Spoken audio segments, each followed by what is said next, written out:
You can't stay by there? How about a good night story?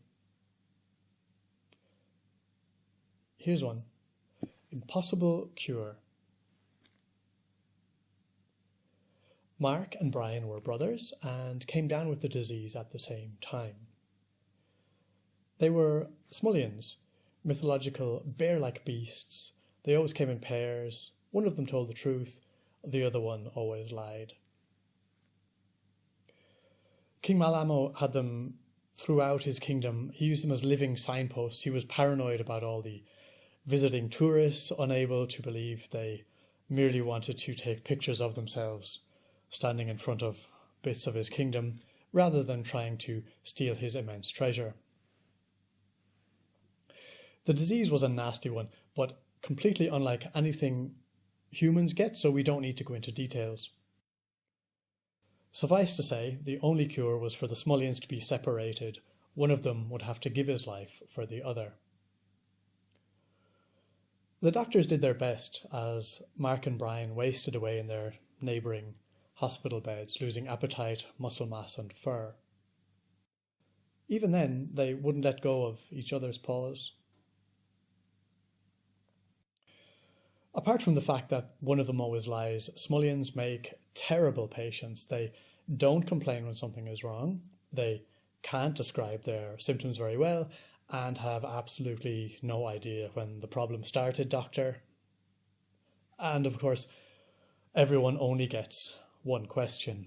It takes a lot of doctors to even diagnose them.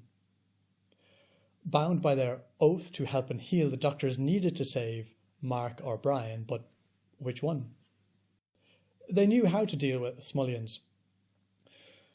The trick is to always ask what the other Smullian would say. That way, one knows the answers must include a lie and one did the opposite. But this wasn't some should I go left or right question. When they asked Mark if Brian would say he would sacrifice himself for his brother, he always said no. And the same answer if they asked Brian what Mark would say. The oath they had sworn therefore prevented the doctors from doing anything. They tried everything they could think of. They even travelled to 1986 and braved David Bowie's hair and distracting pants to watch a film called Labyrinth, which they thought might help. The creatures in the film were more dog-like, however, and not Smullyans at all. In the end, a nurse found the solution. Because each doctor could only ask the patients one question, the hospital had stationed her in a hard blue plastic chair in the corner of the room with a pen and a pad to make a note of what Mark and Brian answered and who had said what. She realised that Brian always spoke first when someone came in. A question you may ask but one tells the truth, one speaks for fun. It was the standard Smullian warning that one of them was a liar.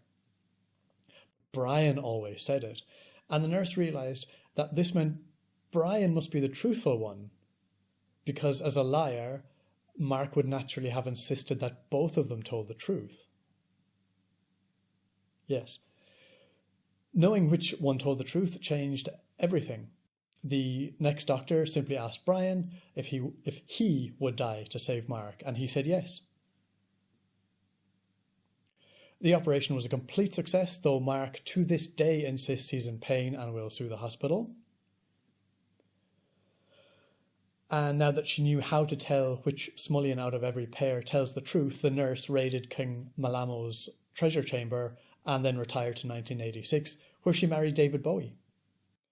They're still living there happily now.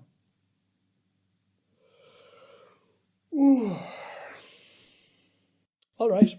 Good night.